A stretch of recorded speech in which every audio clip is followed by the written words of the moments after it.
we're at this very specific and important and fundamental and I think profound turning point in technology, which is the rise of AI. And I would say the good news, let's make the panel optimistic. The good news is the US is like by far the leader on AI. Now, by the way, we need to decide whether we want to be the leader in AI, because there's like a lot of forces in the US and in the US government that are trying to prevent that from happening. But there's over 1,000 laws at state level we've been trying to fight and stop that would screw this up, right? So there's a lot of people who are against this. California state government almost passed a law to outlaw AI in California 6 months ago, which is an indication how crazy California is. But yes, that we can, it's like everything else. We can have it if we want it. These are all choices. But like AI is happening, and AI is only happening in two places. Like it's only US versus China, and there's a whole competition thing there. But like the US is like very powerful on this. And then by the way, the US is benefiting a lot because Europe has basically made AI illegal. Like they're regulating themselves to death. And so the smart AI people in Europe are moving to the US. And so like the US really is ground zero for AI. Today, AI is software, right? And so when you use AI, you use ChatGPT. It's an app on your phone, right? It doesn't. There's no manufacturing kind of component, really. People are building giant data centers, but it's not a huge generator of like middle-class jobs. But there's another turn on AI that's coming, which is the turn to embodied physical AI, which is robotics. Right, and this is a transition that has already happened. It's already actually happened in drones, where drones went from being human piloted to actually being autonomously piloted. They now fly themselves. It's a transition that's happening in cars right now, right, where cars went from basically purely physical products to now basically being rolling computers that drive themselves.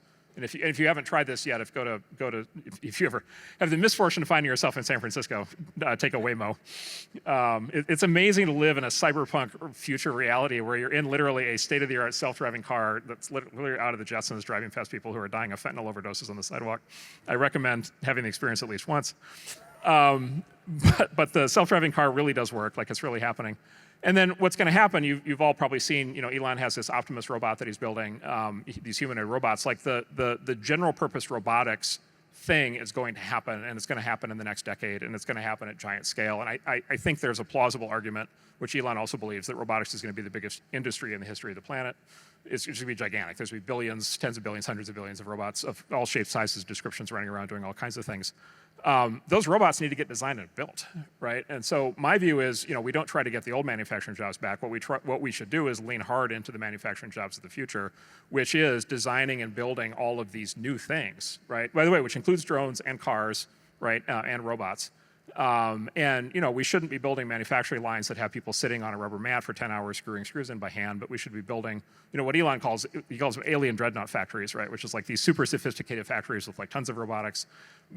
But you can imagine thousands and thousands of different categories of industrial production that have to happen all across the US in order to make this happen. And would cause just like enormous economic growth throughout the country. We get a huge payoff from all the tech investment that the coasts are making, but we generate many tens or hundreds of millions of jobs in the countryside. And then the U.S. would lead. It would be, be the third industrial or fourth industrial revolution. We would lead in the development of all these new things. And then you get to the national security side of this, which is if you don't do this, you're living in a world of Chinese robots everywhere. And that has, very profound consequences for, let's just say, profound consequences. And it's an important policy point. And I want to dig into this a little bit more.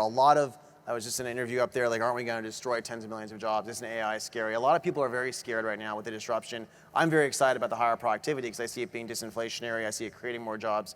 How do we, if assuming we're aligned, how do we explain this to people? How do we explain this is actually a really good thing for the country? Because a lot of Luddites are going to attack this. They are going to try to stop it. Yeah, so the Luddites are wrong. The neo-Luddites are wrong. They're wrong in the sense of for the reason they've always been wrong, which is the reality is we have not, in the last 50 years, been in an era of fast productivity growth, technological change. We've been in an area of slow productivity change, slow economic growth. AI, if it works the way that actually people either hope or fear that it's going to work, it's going to cause productivity growth to shoot up. That will naturally accelerate economic growth. But look, if it just stays as software, then the result of that is it's going to make the cities much better off, right? It's going to make San Francisco and LA and New York much better off and Austin much better off. But it's still not going to answer this question of what happens in the countryside. To answer the question of what happens in the countryside, you need to get to the next thing. You need to make AI hardware as well as software. And you're right back to that same prescription of basically reindustrializing the country. And again, not reindustrializing the country on the stuff that has already left, reindustrializing the country based on all the things that have to be invented and built. And it's just like we know, I'm just like incredibly highly confident that there's going to be these giant industries of, computerized everything, AI powered all kinds of hardware of all kinds of shapes, sizes to descriptions. You're funding a lot of that kind of thing. I'm funding a lot of that kind of thing.